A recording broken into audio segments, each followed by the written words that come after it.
va ouvrir la boîte à cocon, donc certains sont déjà réveillés, ils vont sortir. Voilà, regarde. Ah oui, tu en on envoies voit dans les le coup. premiers qui commencent à sortir. Donc là, on reconnaît l'abeille qui sort. En premier, c'est des mâles. Ils ont un petit toupet blanc sur la tête. Donc là, ils sont engourdis, hein, presque plusieurs mois d'inactivité, bien sûr. Hein, plus de 6 mois d'inactivité, en fait. Hein. Donc ils sont engourdis. C'est la chaleur qui les réveille. Si vous voyez une abeille sauvage qui est un petit peu amorphe, il suffit de la mettre au soleil et elle reprend vie. Donc les mâles sortent en premier. Quand une femelle sort, elle est fécondée immédiatement. Et tout de suite, elle commence à polliniser. Elle recherche tout de suite du pollen pour se reproduire. Son but, c'est de se reproduire tout de suite. Elle va chercher du pollen. Elle trouve un tube, elle trouve un trou. Hein, c'est des abeilles maçonnes. Donc elle trouve un trou, elle met du nectar et du pollen. Elle bouche après avec de l'argile. Donc c'est important de leur laisser aussi de l'eau avec de la boue qui puisse aussi colmater un peu leur tube et faire leurs cellules. Dans un tube comme ça, on a environ presque une dizaine de cellules. Une dizaine de cellules, voilà.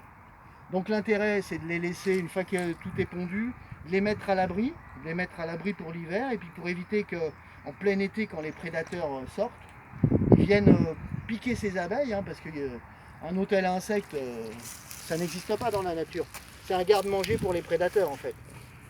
Donc, ils ont bien compris que dans ce genre d'habitat, il y avait beaucoup d'abeilles à manger, donc si on ne les protège pas, bien sûr, il ne reste plus grand chose. Donc l'intérêt, c'est de les préserver, de les mettre à l'abri, de préserver les cocons et de les lâcher comme ça en début de printemps. Voilà. Là, on a juste ouvert le petit bouchon, mais à l'intérieur, il doit y en avoir énormément. Énormément. Ils vont se réchauffer, voilà. C'est fou, on les voit à l'intérieur qui sont en train de... Ils voient la lumière et ils sont en train de sortir. Voilà, ils voient la lumière et la chaleur va faire monter le truc, et voilà. Et là, en fait, ce qu'on fait, là, on multiplie les pollinisateurs. C'est ça. Ça Il n'y a va pas être, que les abeilles de ruche, il y a aussi les abeilles voilà. solitaires. Quoi. Qui travaillent, qu'il faut le dire, qui sont beaucoup plus efficaces au niveau de la pollinisation, hein, puisque une abeille sauvage va travailler quand il fait plus froid, va travailler beaucoup plus tôt. Là quand il fait plus froid, en dessous de 10 degrés, une abeille domestique, elle ne travaille pas. Alors que ces abeilles-là, oui, elles travaillent plus longtemps, plus tard. Voilà, elles pollinisent beaucoup plus de choses.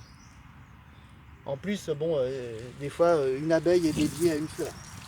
On voit qu'il commence à s'envoler. La première est partie là. Et là, si une abeille est fécondée, elle va tout de suite chercher du nectar, du pollen. Alors la pauvre, en ce moment, c'est le début. C'est pour ça que voilà, le conseil aux jardiniers, c'est toujours de laisser un peu de fleurs. Même si un légume monte en graines ou en fleurs, le laisser sur son terrain, parce que tout est utile en fait. Tout est utile. Le moindre brin d'herbe est utile. Hein, un pissenlit, une ortie, n'importe quoi. Il y a pas de... Tout est utile en fait.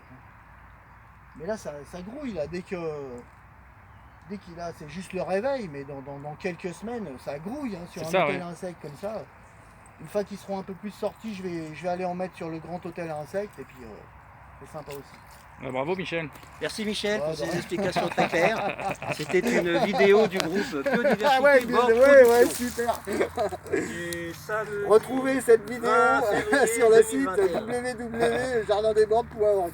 Non, c'est .net maintenant. .net.